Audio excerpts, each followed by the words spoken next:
Hello there. Welcome to my channel Wildlife and Travel with Kamolika.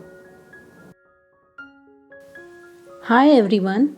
In this video, join me on a virtual tour of the Padmaja Naidu Himalayan Zoological Park in Darjeeling, which is India's largest high altitude zoo and a leading center for conservation and captive breeding of the snow leopard listed as vulnerable by the IUCN and the endangered red panda. Darjeeling, located in the northern part of the state of West Bengal in India, also known as the Queen of Hills, is a bustling tourist destination. Darjeeling is synonymous with the tea gardens and the world famous Darjeeling tea.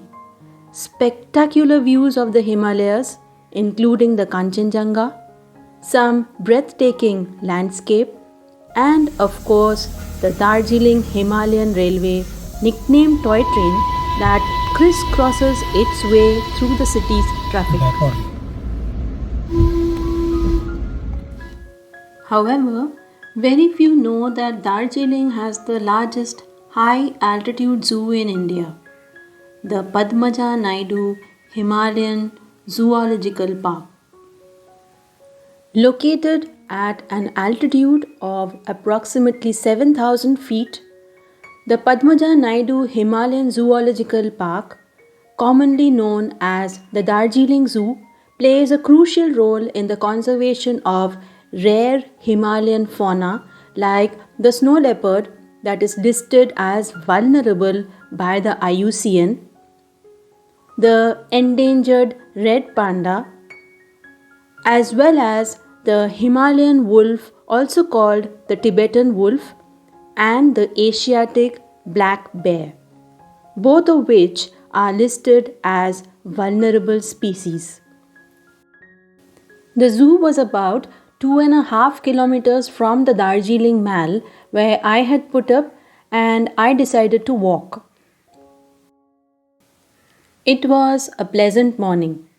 Either side of the road had beautiful forest cover and there was plenty of bird activity as well. Overall, the walk was quite enjoyable. After a while, an obscure board on the side of the road indicated that I was on the right track. I was finally at the Padmaja Naidu Himalayan Zoological Park, the largest high altitude zoo in India.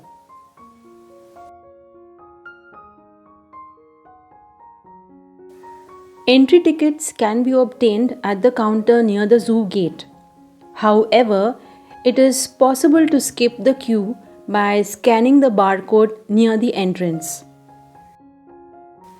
Built over an area of about 66 acres, only 10 acres of this zoological park is open to the general public.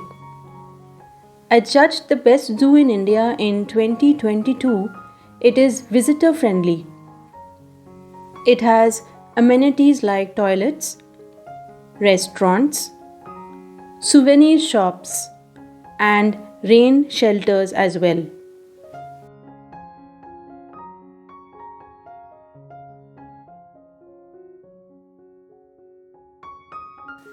Right at the entrance, there were clearly demarcated signboards to indicate the location of the respective exhibits. I chose to head in the direction of the Asiatic bear and snow leopard enclosures. There was no activity in the enclosure of the Asiatic bear, so I moved ahead and spent time in the zoo's herbivore section that displayed some typical Himalayan dwelling herbivores that are threatened as a species.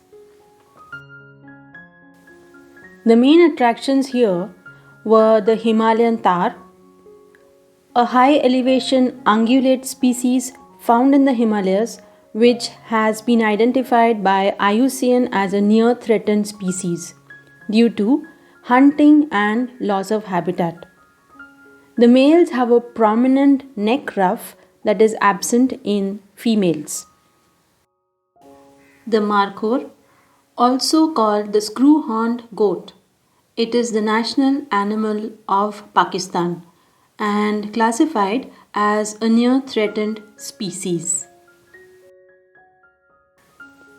The yak, which is classified as vulnerable by the IUCN.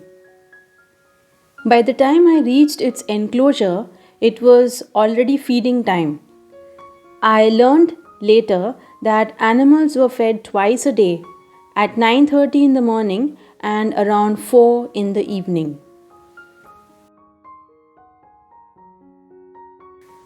The next one was the Mishmi Takin. Due to varying elevations, many enclosures, especially in the herbivore section, were not at eye level as one may see in other zoological parks. The Mishmi Takin is an endangered species and also happens to be the national animal of Bhutan.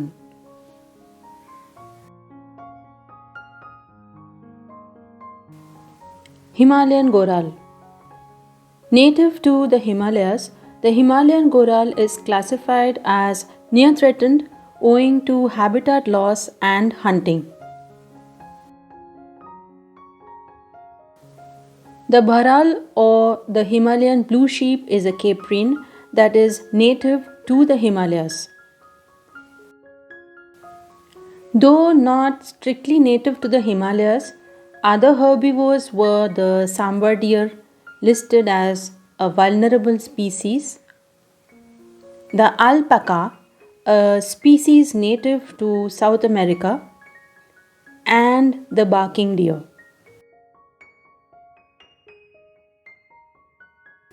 When I first decided to visit this zoo, the herbivore section was not a priority for me. However, this section turned out to be very interesting, and I would suggest to my viewers not to miss this section, which has many threatened and endangered species. My next stop was one of the star attractions of the zoo, the snow leopard. This zoological park is best known as one of the leading breeding and conservation centers of snow leopards in the country.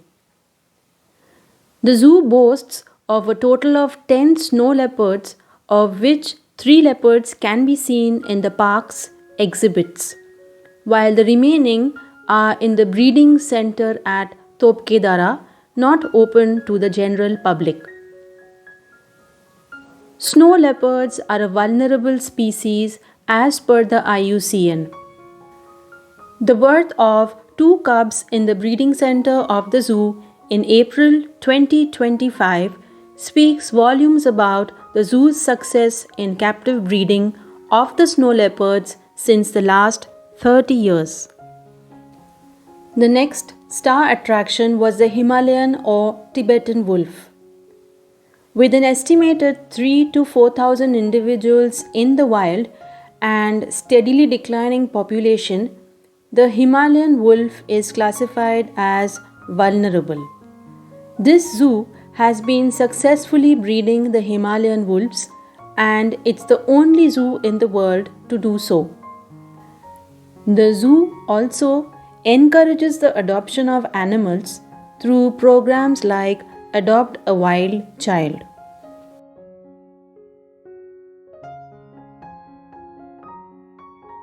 The carnivore section had a white tiger, which I noticed was a major crowd puller that day. The white tiger is the leucistic morph of a typical Royal Bengal tiger. Nearby was the exhibit of an endangered Amur or Siberian tiger, which is the largest cat in the world. A display board listed out the differences between the Royal Bengal tiger and the Siberian tiger. There was an enclosure with a pair of common leopards as well. I next headed towards the enclosure of the red panda, another star attraction of this zoo. As I kept walking towards the panda's enclosure, I noticed that the wall along the enclosure displayed some interesting information like the evolution of the red panda, the history of conservation breeding of red pandas in this zoo, their global distribution, some interesting facts about them, their diet in general and their diet at the zoo, and why are they endangered and what are the threats they face. I saw 2 pandas in the enclosure. However, I later learned from Mr. Ranjit Thapa, an experienced guard at the zoo, that there were actually 7 of them.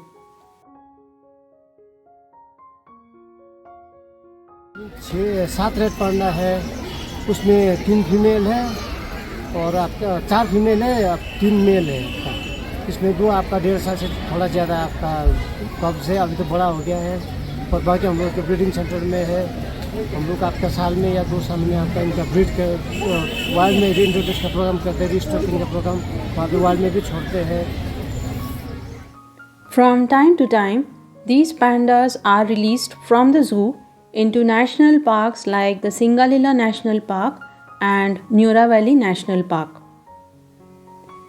With the red panda, I had ticked off 3 of the 4 star attractions of this zoo. Apart from mammals, the zoo had a walk-in aviary with exotic bird species like lady Amherst pheasant and golden pheasant among others.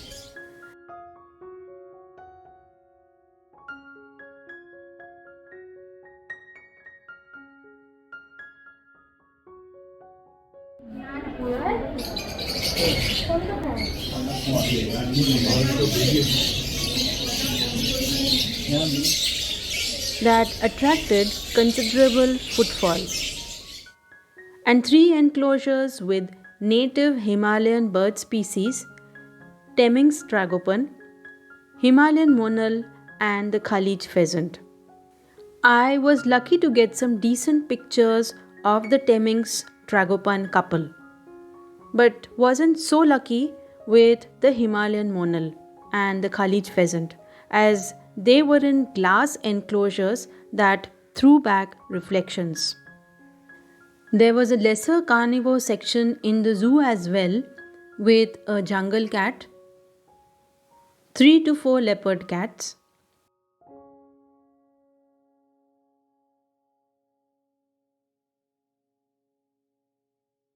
and an Asian palm civet.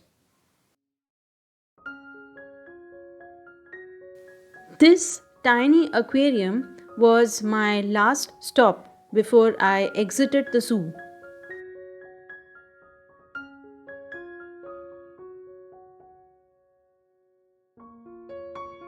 It was well past noon, but the Asiatic bear had not shown up till then.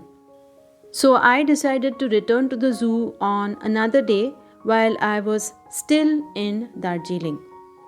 Thanks for watching. To know if I finally saw the Asiatic bear or not, join me on the next episode of this video, which will be out shortly.